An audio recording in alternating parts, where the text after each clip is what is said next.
फल है वह सारभूत है हमारे लिए और वही फल हमें प्राप्त हो, ऐसी भावना बड़े बड़े मुनि महाराज करते हैं। तो आपको अपने अंदर एक विचार जरूर लाना है, हे पार्श्वनाथ भगवान, एक तो मेरी सुमति हो जाए। कुमति कैसी हो जाए? पहले ये तो बता दो कि आप अपनी मति को कुमति मानते हो कि नहीं, कि पहले से आप इंटेलिजेंट बने बैठे हो फिर आप कहो कि हमारी मति तो अच्छी है। क्यों? मति अच्छी होती तो आपकी ऐसी गति, महाराज क्या बुरी गति हो गई आप कह रहे हो? अगर इतनी बुरी नहीं है तो भी आपको इतना तो महसूस होता है कि हमारे ऊपर मोह के आवरण हैं, हमारे अंदर अनेक कसाएं हैं, हमारे अंदर सब तरीके की गंदगी मन में भरी हुई है, और वह सब अगर साफ होगी तो वही हमारे लिए सुमति के माध्यम से होगी। तो भगवान से एक भावना तो ये करना कि मेरी मति कैसी हो जाए? सुमति हो जाए। और दूसरा, हमें भी यह शांति का मार्ग मिले, जिस शांति के मार्ग पर चल करके आप भगवान बने। चलिए, यह ग्रंथ का मंगलाचरण हो रहा है। अभी हमें 24 तीर्थंकर भगवान के भी कुछ नाम स्मरण के साथ में इस काव्य को आगे बढ़ाते हैं। काव्य नंबर 7 चौपाई के रूप में लिखा हुआ है। आपकी हर किताब के पीछे एक स्टिकर, आगे एक स्टिकर लगा होगा, है ना, उसमें 2 लाइनें और भी लिखी हुई। मंगलहारी पारसनाथ जगत हितकारी, सुख संपत सब ही घर आवे, जो भविजन पारस गुण गावे, जो भविजन पारस गुण गावे। बंदो तीर्थंकर 24 बंदो सिद्ध बसे जगसीस। 7वें नंबर का काव्य पढ़ो आगे, चौपाई के रूप में लिखा है। बंदो आचार्य उपजाय, बंदो परम साधु के पाय, यही पद पांचों परमेठ, यही पांच और सब हेठ, ये सब मंगल पूज अतीव, यही उत्तम शरण सदैव। बंदो जिन वाणी मन शोध, आदि अंत जो विगत विरोध, सकल वस्तुधर सावन हार, ब्रह्म विषहरण औषधि सार। यह 24 तीर्थंकरों की वंदना, सिद्ध भगवानों की वंदना, आचार्य उपाध्याय और परम साधु के चरणों की वंदना, जो पांचों परमेष्ठी हैं उनकी वंदना करने के बाद में हम उस जिनवाणी की वंदना कर रहे हैं, जो आदि अंत से रहित है, विरोध से रहित है और भ्रम रूपी विष को हरण करने के लिए औषधि के समान है। कौन सा विष? भ्रम का विष। भ्रम, तक भ्रम का विष चढ़ा रहता है तब तक हमें सम्यक मार्ग का पता चलता नहीं। सबको भ्रम पड़ा हुआ है। आज की दुनिया में तो भ्रम और बहुत बढ़ गया है। इस गूगल बाबा ने तो भ्रम इतना बढ़ा दिया है कि लोगों के दिमाग में यही नहीं चढ़ता कि इस दुनिया को छोड़ करके भी कोई दुनिया है, क्योंकि सारी दुनिया वही है जो गूगल दिखा रहा है, जो नेट दिखा रहा है। जब ये भ्रम आपके दिमाग में होगा तो ये भ्रम भी इस कथा से दूर होगा। कहाँ कोई स्वर्ग होते हैं, कहाँ नरक होते हैं, इसके अलावा भी कोई और भूमियां होती हैं कि जहां पर साक्षात तीर्थंकर होते हैं कि नहीं होते हैं, ये तरह तरह के भ्रम इस गूगल बाबा ने हमारे अंदर डाल दिए हैं। अब ये सब भ्रम दूर करने के लिए पारस बाबा को सामने लाना पड़ेगा। जब तक हम पारस बाबा के नेट को सर्च नहीं करेंगे तब तक इस गूगल बाबा के द्वारा किए गए भ्रम का विष हमारे अंदर से दूर नहीं होगा। समझ आ रहा है? कैसे दूर होगा? अतीत की बात करें तो उस गूगल पे कोई पार्श्वनाथ भगवान की जानकारी नहीं है। क्या जानकारी मिलेगी? जो आपने अपलोड कर दी, हो सकता है किताब अपलोड कर दोगे तो किताब दिखा देगा, उससे ज्यादा क्या दिखाएगा? क्या है उस गूगल के पास में? आज से कितने समय पहले हुए भगवान हुए, कैसे उनके जन्म हुए, कैसे उनकी पंच कल्याणक हुए, और उससे भी 10 भाव पहले हुए, कब से जन्म लेते हुए आ रहे, ये सब गूगल के पास कहां से आएगा? है नॉलेज गूगल के पास? बोलो। लेकिन आपने तो यही मान रखा है, जो गूगल दिखा रहा है बस उतना ही सच है, इसके अलावा दुनिया में कोई सच नहीं है। जैसे पहले लोग कोर्ट में जाते थे तो कहते थे गीता पे हाथ रख करके, जो मैं कहूंगा वह सच कहूंगा, इसके अलावा कुछ नहीं कहूंगा। बस आज के बच्चों की आदत भी यही बन गई है, जो गूगल में दिख रहा है बस उतना ही सच है, इसके अलावा कुछ भी सच नहीं है। और अगर कुछ दूसरा सच उनके सामने आता है तो उन्हें भ्रम लगता है। इस भ्रम को दूर करने के लिए यह पार्श्व कथा औषधि के समान है, क्योंकि किसी भी तरह का पॉइजन अगर आपके अंदर पड़ा है तो उसको दूर करने के लिए, उस टॉक्सिक मैटर को निकालने के लिए भी कोई औषधि का इस्तेमाल तो करना ही पड़ेगा। ये वो कथा है। वरतो जग जयवंत नित जिन प्रवचन अमलान, लोक महल में जगमगे माणिक दीप समान। हरो भरम दारिद्र दुख भरो हमारी आस, करो शारदा लक्ष्मी मुझ उर अंबुजवा। यह भगवान के प्रवचन ऐसे प्रवचन हैं जो इस लोक रूपी महल में, तीन लोक के अंदर आज भी माणिक दीप के समान जगमग जगमग हो रहे हैं। कौन सा दीप? माणिक दीप। जौहरी बाजार वालों, रत्नों की नगरी में बैठ करके आपको माणिक का दीप कभी देखने को मिला? नहीं मिला। हम लोगों का भाग्य आज इतना भी नहीं रहा कि पक्का सच्चा माणिक भी देख सकें, जो माणिक जगमगाता हो, अंधेरे में भी उसका प्रकाश दिखाई देता हो। ऐसे माणिक दीप को अगर हम बाहर किसी भी तरह के स्टोन के रूप में नहीं देख पाते तो कोई बात नहीं, भगवान जिनेंद्र देव के प्रवचन अगर हमारे हृदय में रहेंगे तो हमारा हृदय माणिक दीप की तरह सदैव प्रकाशमान रहेगा। ऐसे यह प्रवचन, ऐसी यह सरस्वती, ऐसी यह शारदा, यही हमारे लिए लक्ष्मी है। और उस लक्ष्मी से हम प्रार्थना कर रहे हैं, वह शारदा लक्ष्मी मेरे मुख कमल में वास करे। वह विद्वान प्रार्थना कर रहे हैं, क्योंकि जब तक हमारे मुख कमल में वो लक्ष्मी, वह शारदा वास नहीं करेगी, तब तक हमारे से निकले हुए शब्द किसी को कोई भी ज्ञान देने योग्य नहीं होंगे। वंदो वृषभ सेन गणराज, गुरु गौतम भव जलधि जहाज, कुंद कुंद मुनि प्रमुख सुपंथ, ते सब आचार्य निर्ग्रंथ। जैन तत्व के जानन हार, भय जथारथ कथक उदार। तिनके चरण कमल कर जोरी, करो प्रणाम मान मद छोरी। सकल पूज्य पद पूज के, अल्प बुद्धि अनुसार। भाषा पाठ पुराण की, करो सुपर हितकार। जिन गुण कथन अगम विस्तार, बुद्धि बल कौन लभै कवि व्यार। जिनसे नादिक सूर्य महंत, वर्णन करि पायो नहीं अंत। तो अब अलप मति जन आज, कौन गिनती के तिनकी दौर।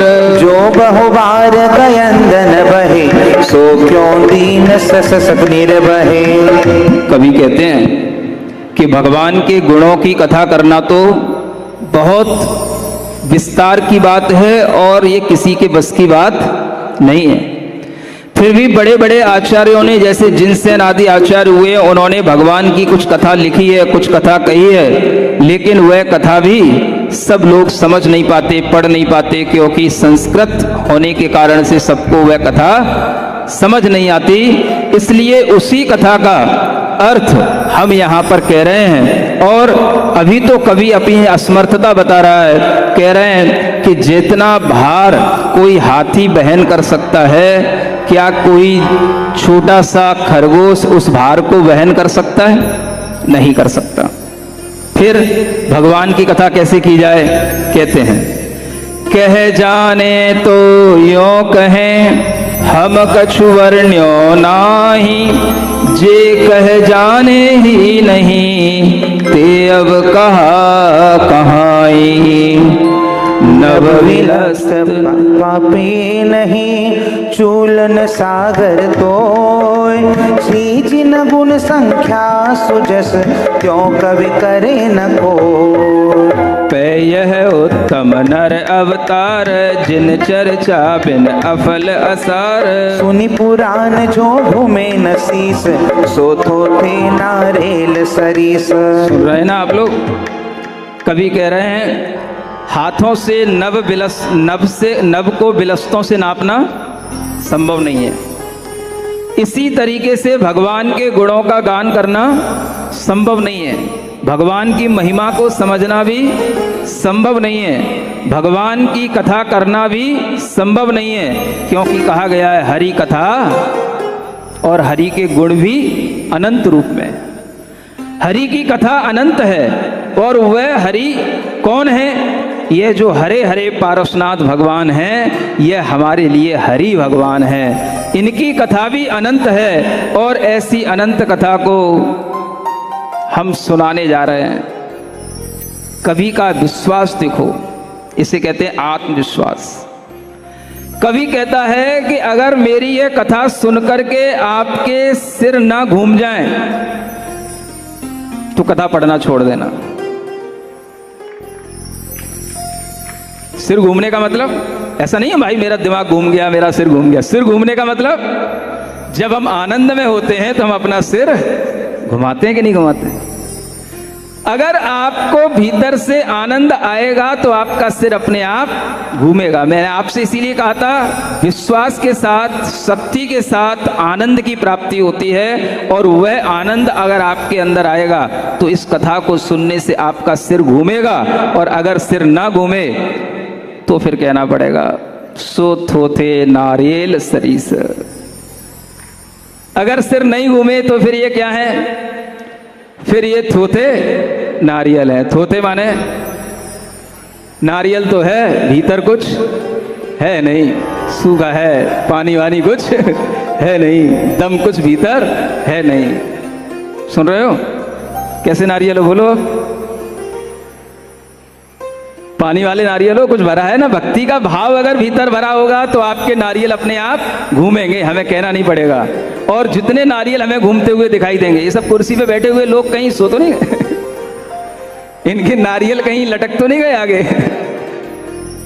ये सब अपने नारियल को घुमाते रहें। कवि का यह विश्वास है, अगर आपके नारियल नहीं घूमे तो वे सब थोते हैं, उनके अंदर कुछ भी भरा हुआ नहीं है। अगर थोते भी लेकर के आए हो तो कोई बात नहीं, यहाँ पर उन्हें बिल्कुल पानीदार, रसदार बना दिया जाएगा, और आपके थोते नारियल भी काम के हो जाएंगे।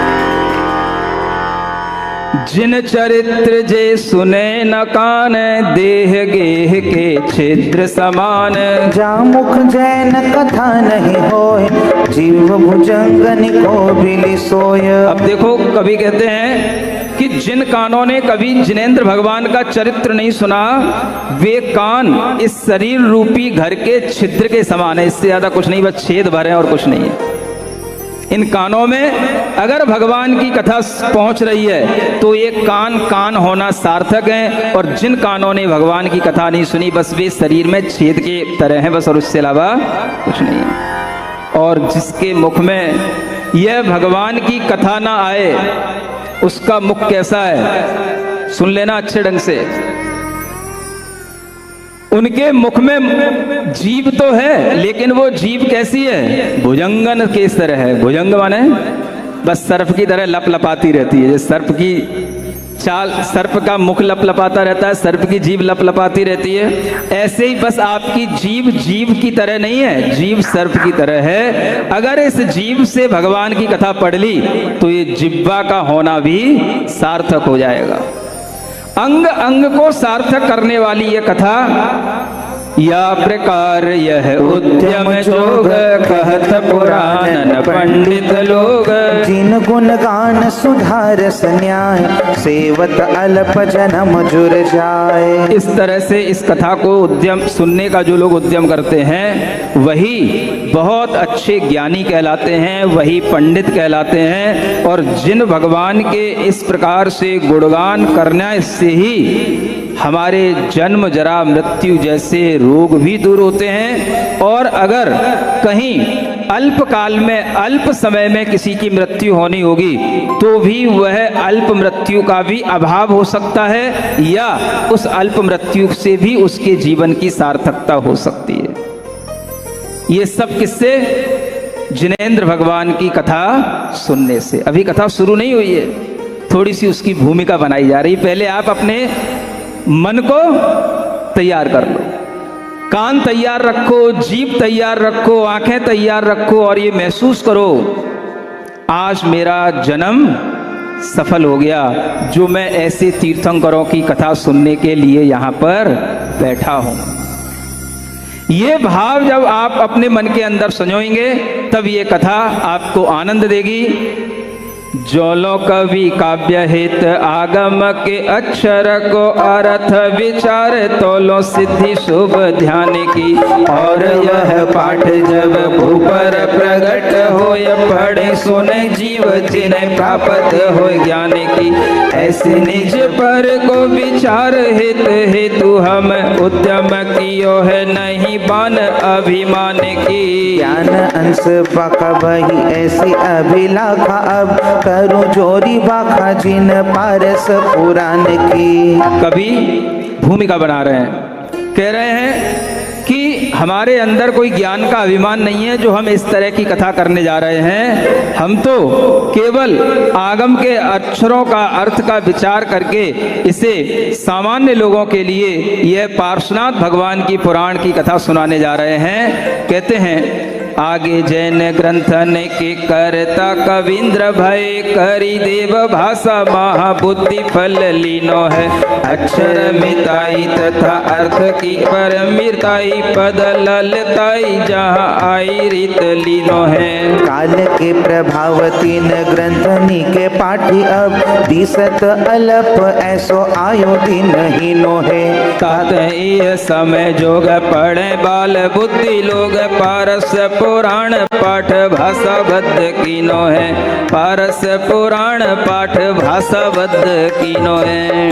देखो कवि कहते हैं कि अब लोगों की इतनी सामर्थ्य नहीं बची, शक्ति नहीं बची कि वह बड़े बड़े आचार्यों के द्वारा लिखे हुए पुराण से भगवान पार्श्वनाथ की कथा समझ सकें, पढ़ सकें। इसलिए इसे छंदों में निबद्ध करके इस कथा को लिखा गया है ताकि लोग आनंद के साथ आज जीना चाहते हैं, आनंद के साथ ही ज्ञान लेना चाहते हैं। हम भी आनंद के साथ ही उन्हें ज्ञान देना चाहते हैं। ओम अरहम ओम अरहम ओम अरहम बोल। ओम अरहम ओम अरहम ओम अरहम बोल। सभी कार्य की सिद्धि से तू पहले इसको बोल। सभी कार्य की सिद्धि के पहले इसको बोल। ओम अरहम नमः ओम अरहम नमः ओम अरहम नमः ओम अरहम नमः ओम अरहम नमः ओम अरहम नमः ओम अरहम नमः ओम। जिसने भी यह मंत्र पढ़ा, जिसने भी यह मंत्र पढ़ा, दुख सारा ही दूर किया, दुख सारा ही दूर किया। जिसने भी इसको ध्याया, जिसने भी इसको ध्याया, सुख का पारावार लिया, सुख का पारावार लिया। इसकी महिमा इसकी शक्ति नहीं सका कोई तो। ओम अरहम ओम अरहम ओम अरहम बोल। ओम अरहम ओम अरहम ओम अरहम बोल। सभी कार्य की सिद्धि से तू पहले इसको बोल बोल। ओम अरहम नमः ओम अरहम नमः ओम अरहम नमः ओम अरहम नमः आगे आगे कथा शुरू होगी। अभी आप लोग धैर्य बनाए रखिए, कल फिर इस कथा के आगे का जो एपिसोड है वो आपके सामने आएगा और धीरे धीरे इस कथा में बहुत अच्छा रंग आएगा। आपको पूरे जीवन चक्र का, पूरे काल चक्र का एक ज्ञान इस तरह से आपको प्राप्त होगा जिससे आप वस्तु को यथार्थ स्वरूप में समझ पाएंगे, लोक के स्वरूप को, संसार के स्वरूप को यथार्थ में समझ पाएंगे। ऐसा हर एक ज्ञान इस कथा के अंदर है। इंतजार कीजिए कल तक के लिए। बोलिए महावीर भगवान की। लोग थोड़ा सा योग के माध्यम से भी तन मन से स्वस्थ हों, इस हेतु एक प्रक्रिया शुरू में करते हैं और एक प्रक्रिया लास्ट में करेंगे। जो लोग कुर्सी पर ज़्यादा बैठ रहे हैं, इसका मतलब है कि उनके घुटने, कमर कहीं ना कहीं पीड़ित हैं। इसलिए थोड़ी देर के लिए अगर आप ये 5 मुद्राएं जमीन पर बैठ के करें तो अति उत्तम है, और बैठते न बने तो खड़े होकर के करें। इस कार्य की, इस मंगल सभा की शुरुआत पंच नमस्कार मुद्राओं के माध्यम से करते हैं। थोड़ी देर के लिए अपनी किताबें कहीं ऊंचे स्थान पर रख दें ताकि आपको थोड़ा सा अच्छा योग का भी लाभ मिले और पंच परमेष्ठी का स्मरण भी आपको मुद्राओं के माध्यम से हो जाए। आपको घर पर जाकर के जब समय मिले तब कर लेना, नहीं भी मिले तो थोड़ी सी फिटनेस भी यहाँ से लेकर के जाना। नहीं कुछ नहीं। सबसे पहले अपने आप को शांत बनाएं, 3 बार ओम अरहम नमः का स्मरण करें। ओम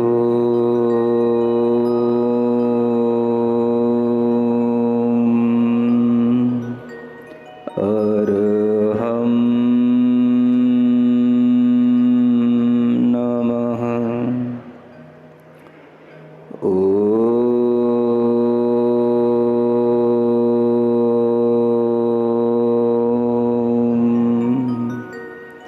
अरहम नमः।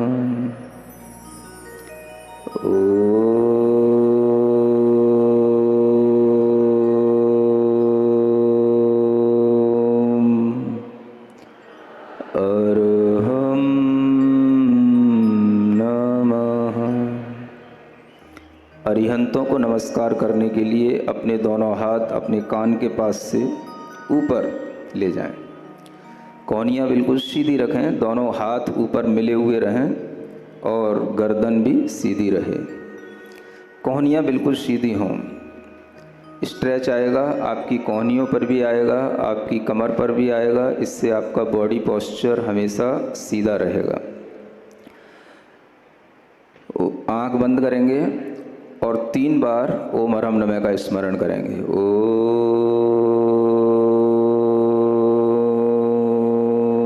अरहम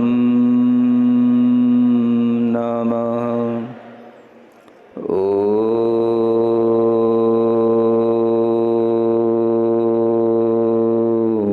अरहम नमः।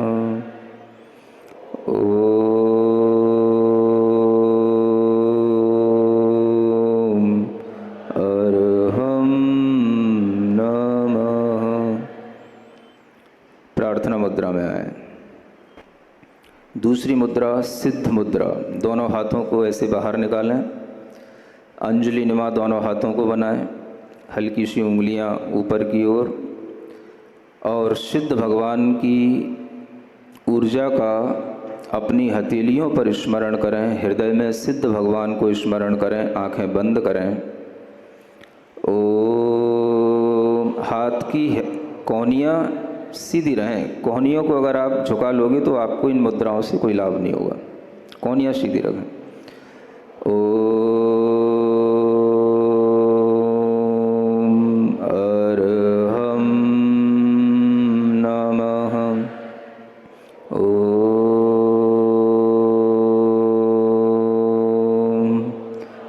अर्हं नमः। ॐ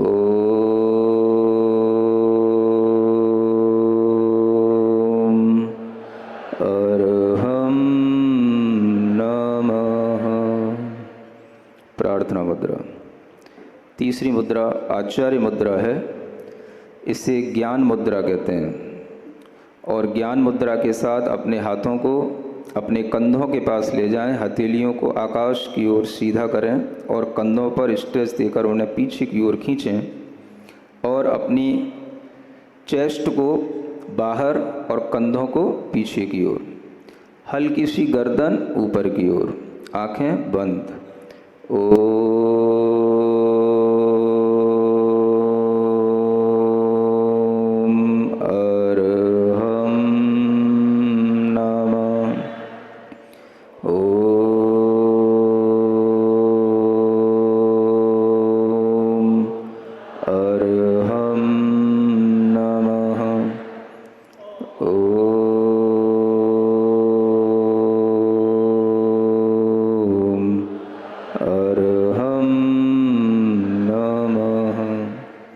प्रार्थना मुद्रा। चौथी उपाध्याय मुद्रा है। दोनों हाथों को इस तरह से बाहर लें जैसे आप दीवार को धक्का दे रहे हो। अपने हाथ सीधे रखें, पांचों उंगलियां आपस में मिली हुई रहें। अपनी दृष्टि दोनों अंगूठों पर रखें।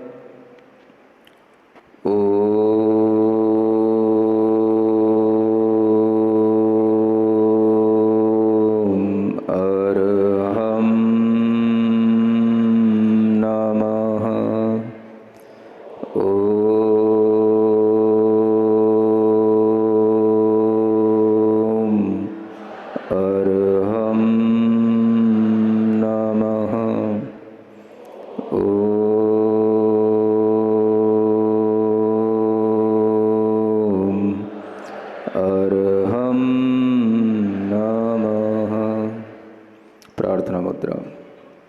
पांचवी मुद्रा में अपने हाथों को पहले अरिहंत मुद्रा की तरह ऊपर ले जाएं, फिर अपनी कमर को झुकाते हुए दोनों हाथों को जमीन से टच करें।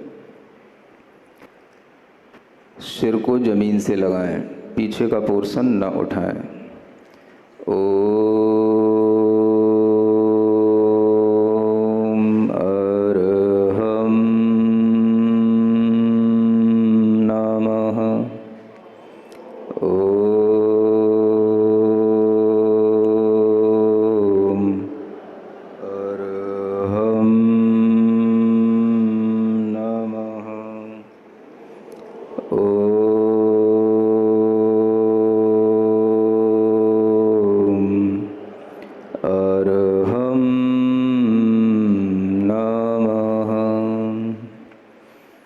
रिलैक्स।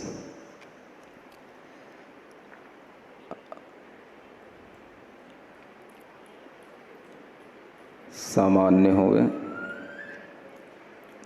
मंगलाचरण के लिए अब तैयार हों। मोह महातम दलन दिन तप लक्ष्मी भरतार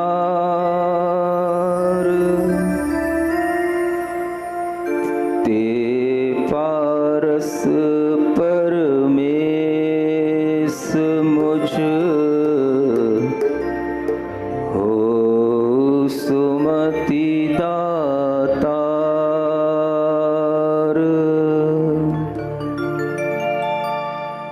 वामानंदन कल्पतरु जयो जगत हितकार। मुनि जन जाकी आस करी जाचे शिव फल सार। जाचे शिव फल सार।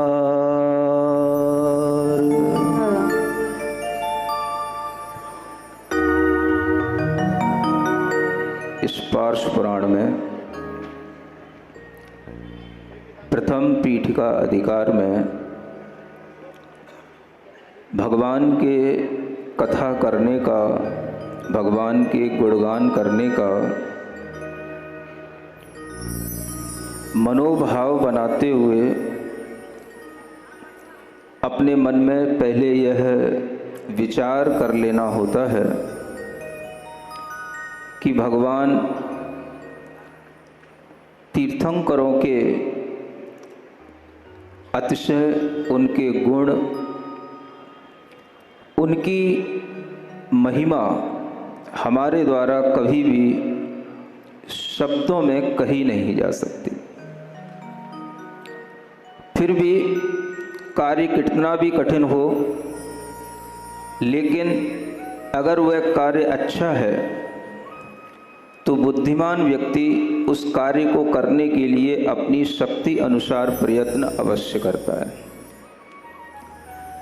जो कार्य बड़े बड़े गणधरों से भी नहीं हो पाता, उन्हें भी एक सामान्य व्यक्ति करने की यथाशक्ति कोशिश करता है और करना भी चाहिए।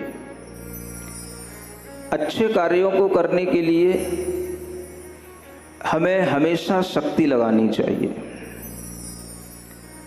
चाहे हमारे पास शक्ति की कमी हो, कोई बात नहीं, लेकिन अच्छे उद्देश्य के साथ अच्छे कार्य जब किए जाते हैं, हम अगर थोड़ा भी चलते हैं तो भी हम सफल कहलाते हैं। सफलता कार्य की पूर्णता को नहीं कहते। अच्छे उद्देश्य के प्रति अगर आपने एक कदम भी बढ़ाया है तो हमारी दृष्टि में आप सफल हैं, और ऐसी ही सफलता हम चाहते हैं। A journey of thousands miles begins with only one step. कितनी भी हजारों मील की जर्नी हो, अगर आपने सही दिशा में एक कदम उठाया है तो सही मायने में आप एक सक्सेस मैन हैं। और यही चीज अगर हम जीवन के हर दिशा में लगाने लगते हैं, समझने लगते हैं, तो हमें अपनी जर्नी में भी आनंद आता है, और जो हमारा डेस्टिनेशन होता है उसको भी प्राप्त करके हमें आनंद आता है। आप लोग सही दिशा में एक स्टेप बढ़ा रहे हैं, ये खुशी की बात है। क्योंकि अगर आपका स्टेप सही दिशा में बढ़ गया है, तभी आप समय से यहाँ पर आ पाते हैं। और समय की कीमत हर किसी को होती है। जो समय की कीमत करना जानता है, समय उसको बहुत कीमती बना देता है। सुन रहे हो? इसलिए समय पर सही दिशा में उठाया गया सही कदम आपके जीवन को बहुत आगे बढ़ाने वाला होता है। भक्ति भी जब हम करते हैं, भगवान के गुणों का गान भी जब हम करते हैं, तो वह भी हम अपनी शक्ति अनुसार करते हैं। लेकिन जब हम सही दिशा में आगे बढ़ रहे होते हैं, तो उस दिशा में धीरे धीरे आगे बढ़ते हुए हम देखते हैं कि भगवान की भक्ति करने का कार्य भी अपने आप में सही दिशा में चलने का एक पुरुषार्थ है। इसलिए कवि महोदय आगे अपनी बात बढ़ाते हुए कहते हैं, शक्ति भक्ति बल कविन पे जिन गुण बरने जाहि, मैं अब बरनो भक्ति वस शक्ति भूल मुझ नाही। वर्णो पूरब कथित क्रम ग्रंथ अर्थ अवधारी, सुगम रूप संक्षेप सो सुनहु सबहि नर नारी। कहते हैं, जिनेंद्र भगवान के गुणों का वर्णन करना बड़े बड़े कवियों की शक्ति के द्वारा भी संभव नहीं है, फिर भी मैं भक्तिवश अपनी शक्ति को भूल करके भी यह कार्य करने को तत्पर हो रहा हूं। और मैं वही कहूंगा जो पूर्व आचार्यों ने कहा है, पूर्व ऋषियों के द्वारा जो भगवान के विषय में कहा गया है, मैं वही कहूंगा। और ये विषय भी कहाँ से आता है, किसके बारे में कौन जानता है, भगवान की कथा भी कौन सुनाएगा। जिनको केवल आंखों से दिखाई देता है वो तो कभी भगवान के बारे में जान ही नहीं सकते।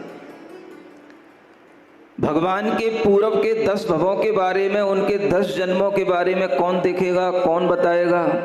अगर आपको भगवान का भीतरी स्वरूप जानना है तो उन्हें सर्वज्ञ के रूप में देखना होगा।